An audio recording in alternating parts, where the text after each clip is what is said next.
G'day, Geoff Lewis here from Seriously Series, and welcome to another episode of Servicing Your 4x4. Here today we're going to be making up an adapter for your number 5 trailer, converting it from the 12-pin NATO plug going into a more conventional 7-pin civilian variant that is used pretty much on most modern cars of today. So if you want to find out this and more, you know exactly what to do. Click on that subscribe button down below, click on that notification button too, but most importantly, stay tuned.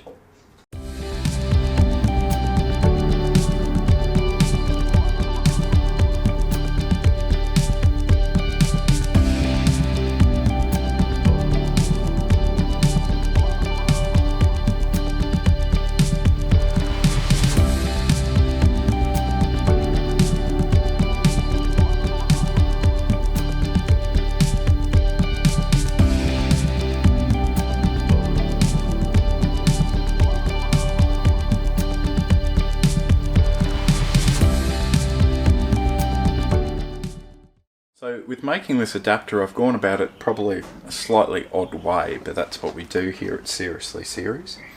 And the goal for myself is not to actually take away the 12-pin NATO plug that the number 5 trailer uses, and I don't want this adapter to be on the trailer all the time, and also it's got to withstand hard off-road conditions, you know, severe corrugations and all the rest. So this is what I've come up with. Might not be right, but it's right by me. So I've bought a genuine Land Rover plug. So this is a 12-pin plug. So the number 5 trailer plug goes straight on there. In here, I'm going to put in 7 wires, which will be for the indicator, brake light, reverse light, which the trailer doesn't have, and I think it's headlights. So, and there's a few other ones in there, brake assist and all the rest, which we don't need to worry about. So I've got that. I've then popped down to an automotive store and got a roll of wire. And then I've got the rectangular 7-pin plug that I'm going to put on the other end. Now, how I'm going to secure this on the number 5 trailer is going to require a little bit of innovation, and I'm going to make up a plate or a bracket for this actually to mount in. And so then when I'm not using the trailer and I don't need to use the adapter, I can just simply take it off, put it in the shed, and it's there for prosperity's sake. But anyway, I better get the tools turning and get some metal out and start making a few stencils. So I'll catch you a little bit later on down the track. As you can see, the pintle hook is now hooked up to the nice shiny Isuzu, which is going to be a bit interesting. I think it's going to raise a few eyebrows, but that's always good. Now, what I've done here is I've taken off 2 of the nuts and on the studs. And basically what I'm going to do is use this piece of cardboard, because cardboard, funnily enough, is cheaper than steel. And what I'm going to do is create a template, basically, or a jig, whatever you want to call it, of what I actually need to cut out of the steel plate. So then I can actually mount the plug or the socket for the trailer plug to go into, and then on the other side I can put the adapter to plug into the new Butte Isuzu. So anyway, I better go get some scissors and work on my box working skills and see what we come up with. I forgot to mention one thing: the benefit of using cardboard as a stencil, and I know many boilermakers are just laughing themselves silly with what I'm doing here, but I'll show you this, and I think this is pretty cool. So I'll pull our little makeshift stencil off. I've marked where the fold is here, just using a paint pen, which, look, let's put a little bit more paint on it, make it a bit colourful. Right, and we'll mark the other one too, just so there's no possibility of any mistakes, which happens, and then I can fold it flat. Now, got a bit of checker plate here, but what I'm leaning towards is a nice bit of good old Australian steel plate. So what I can do is just put it over it. In shock horror, I've got just enough steel plate to do the job. And now what I can do is I can actually trace out the outline, get the angle grinder going, and create some sparks, and hopefully create some success. So as I said before, let's get to the workbench.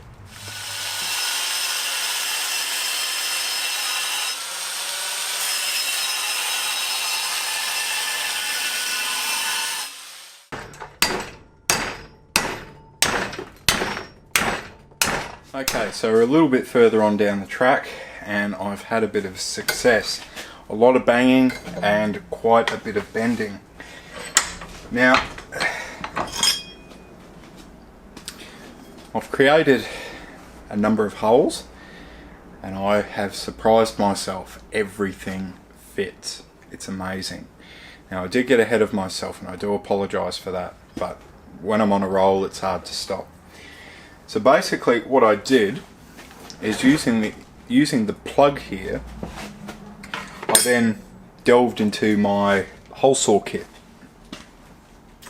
and I found that I had a hole saw that was just slightly bigger than the actual plug itself, and also taking inspiration from the it's a convoy light that actually sits on the Series 3 jerry can holders, because they're ex-army jerry can holders, which looks very similar to that. I thought, oh, it should all work okay, but you never know.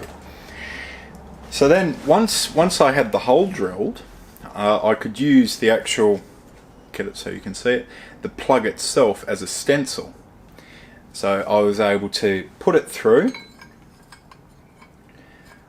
and then basically just using a paint pen, just go boom, boom, boom, boom, and then using a hammer and a punch, obviously, to center it, and then using just a cordless drill on a very, very low speed so I don't blunten my drill bits, and a bit of transmission oil in there. I know you're meant to use cutting oil, but sometimes you have to use what you've got at hand, and I was able to drill the 4 holes. Bit of filing just to make it look nice and pretty, and a bit of brake cleaner on the parts to get obviously the paint pen off, so it looks professional.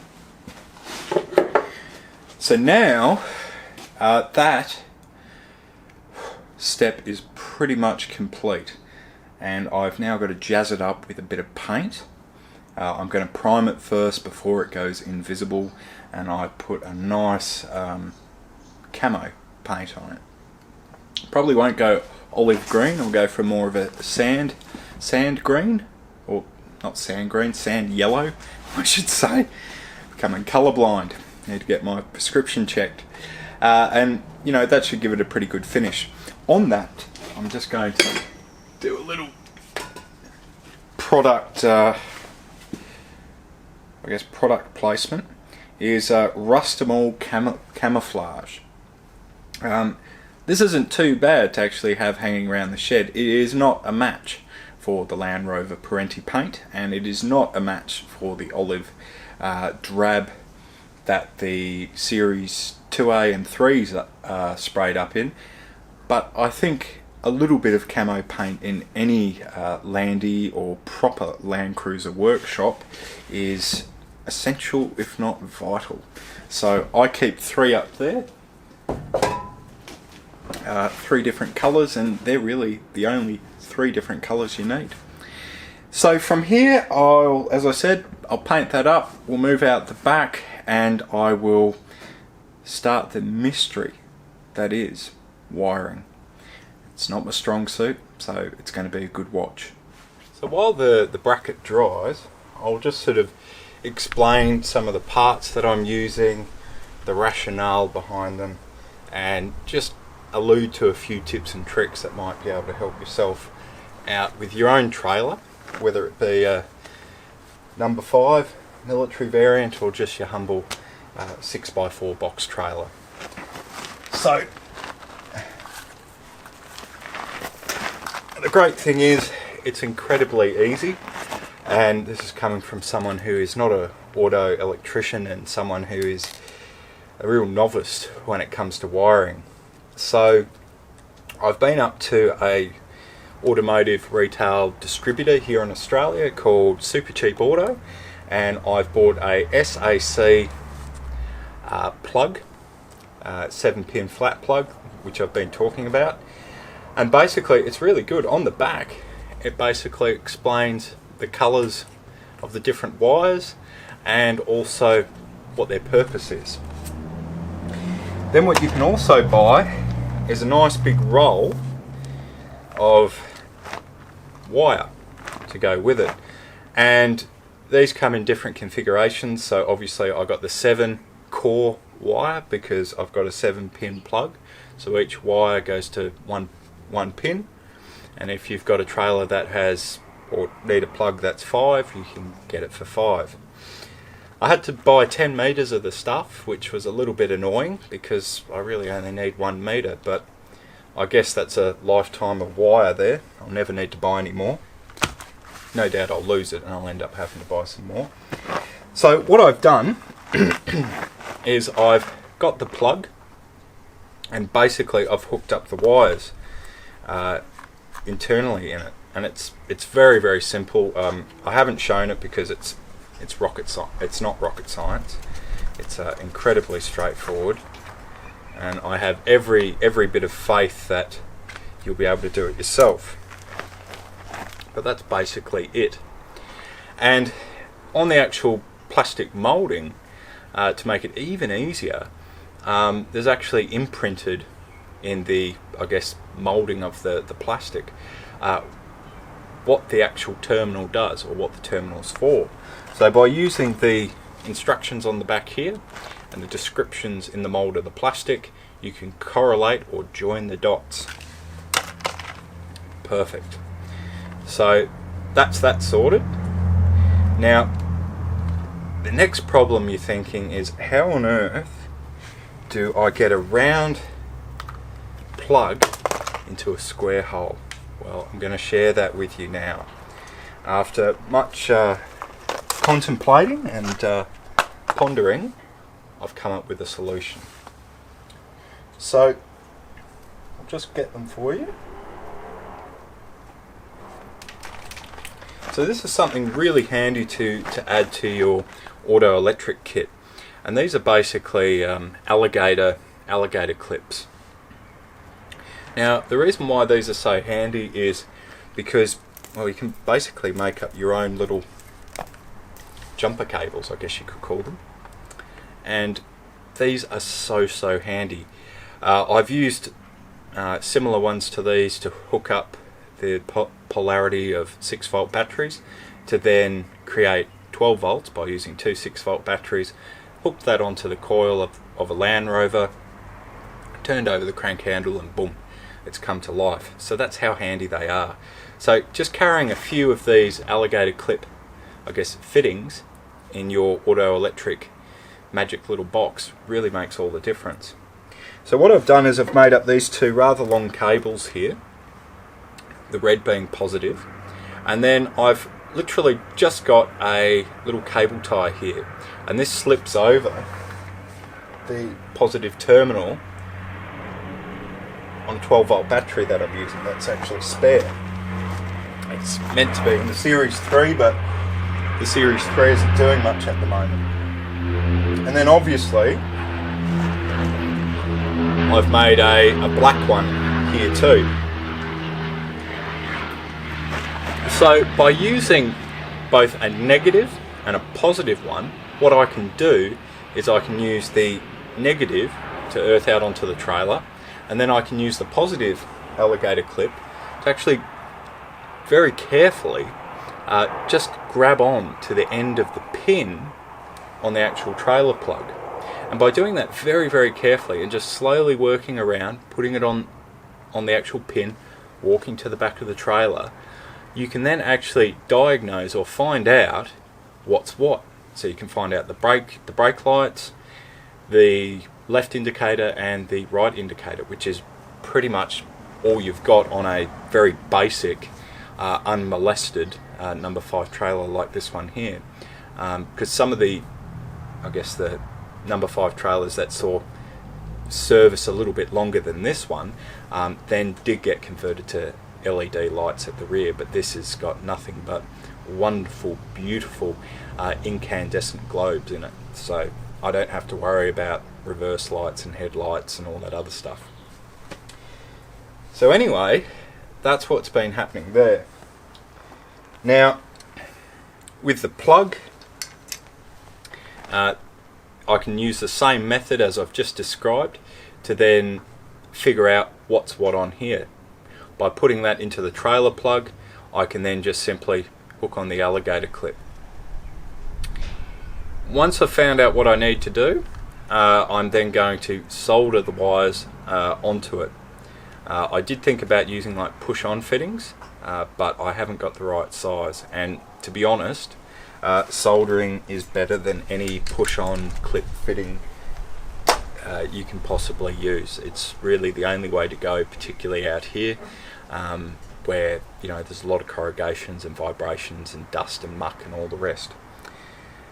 So anyway, I've probably, as always, prattled on a little bit too much, but I just wanted to make the, you know, the point clear. And obviously I know many of you who watch our servicing your 4x4 videos know a heck of a lot already, but it's more so for the intrepid adventurer that's sort of just getting into this sphere of equipment, so, you know, they themselves or you yourself can walk away from this with a firm understanding. So I'll go and check that bracket, and hopefully it's dry, and we'll fit it onto the trailer, and I'll explain sort of how everything works from there. So we've got two parts. We've got the actual flap itself, which helps to retain the plug, trailer plug, in place, and then we've got the actual socket. Now I'll move this in a little bit closer and hopefully you can see it, but you'll see there's Arabic numerals, or in common lingo, letters, and these letters of the alphabet obviously signify the wires. So as you can see, you've got A, B, C, D, E, F going around the outer, and then obviously their later friends in the middle. Now basically on the outside with the wiring, that's where all the action happens, and particularly in the center, that's where you start getting all the earths for the different circuits for convoy lights and goodness knows what else. So anyway, we're going to fit this. Now I'm going to fit it this way because if I've already had a go, because I didn't want to take up too much of your time, if I fit it on like so, then it is an incredibly tight fit. But if I fit it like this, then the plug fits in much better. So you just need that little bit of space between the two. So we'll do it that way. Now when it comes to actually doing up the nuts on the bolt, for the bolts, don't do them up too tight. Just do them up finger tight, one by one, and work your way around. The reason being, if you do one bolt up really tight with your spanner or socket or rattle gun, it's going to warp and distort the actual plug and the bracket that you're trying to fit, and so therefore you won't actually get the other bolts in, and if you do, then you can end up distorting the bracket. So just take your time. Now to get the actual trailer plug to fit, we need to take off one part of it in this bracket setup, and this is sort of the, I guess, the cover that sits over the actual pins themselves. This usually locates, I'll do my best to demonstrate, but it usually sits like that, and there's 3 screws underneath here. So what I've done is I've just taken them out and screwed them in nice and tight so I don't lose them, and I'm pretty confident they're not going to go anywhere. The reason why we have to take that off is this generally clips underneath the cross member of the Parenti.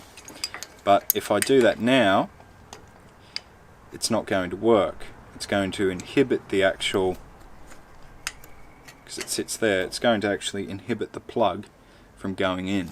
So by taking that off, we can then get the plug, open up the flap and put it in. And there you go, that's your setup.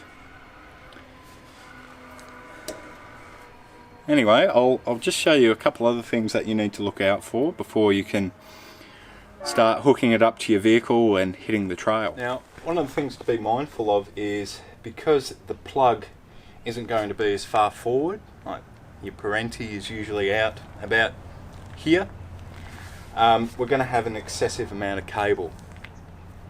So what I'm going to do is get a large industrial cable tie and just put it round here, and I'll hook it on like so. And then basically there's no fear of a stick coming up and ripping it out. And that's basically it. Now we've just got to do the wiring on the other side, and I'll show you. Now, I actually got this idea from a service station that I used to work at, and they had a much more refined setup than this. But anyway, so I've got the negative terminal, or the negative wire, going from the negative terminal of the battery onto the bolt here, because that will then earth out on the body of the trailer. And that's basically how any electronic circuit works. I'm then going to get this here, and I think A is actually for the brake, so very carefully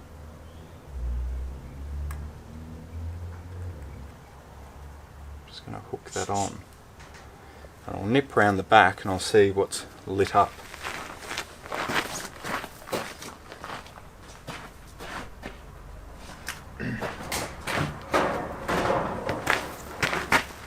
Okay, no joy. So let's try the next one over.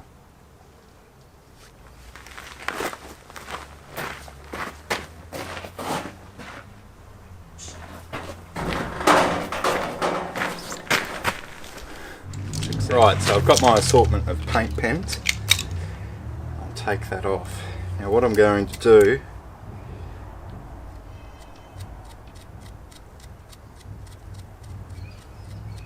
is cover that in a little bit of red. So then I know that that one's for the brake. I've then got a few others, and I know they're not the same colour as the wiring diagram for the plug, but they're going to have to do. So now we just have to keep on trying. Okay, now that made a little pop or a crack there, this one here. So I know that that is an earth wire, because the circuit is arcing out. So it's basically like if I got these two little alligator clips and put them together, it'd start sparking. So we'll mark that one white. Mark it white on there. So we'll need that as a part of our circuit later on, because without earth you can't really get too far. So now we'll just keep on going.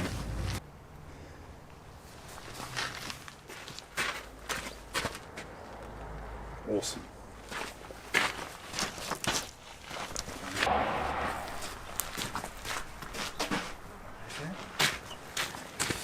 This one in the centre here, as you've seen, is the right hand indicator, and that's pretty much on this trailer at least, that's all we need.